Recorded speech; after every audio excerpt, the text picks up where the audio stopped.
There's another tool related to creating an ellipse that I'd like to make you aware of. It's called the partial ellipse. Using this tool will help you avoid creating a full ellipse and then later having to trim it if you only want to use a portion of the overall shape.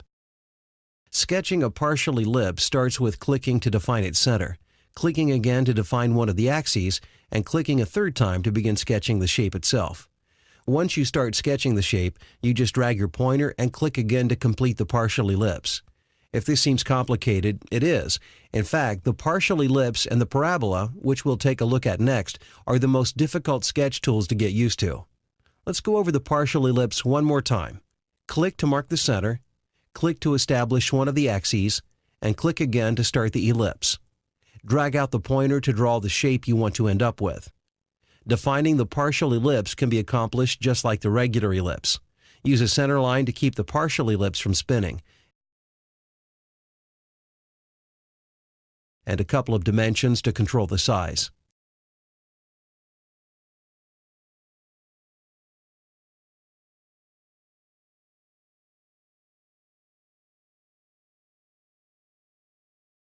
Also, if you're like most people, you'll try to delete these points. You can't. They're the defining points for the ellipse. They mark the location where the minor and major axes would be if this were a complete ellipse. Deleting these would be like deleting the center point of a circle.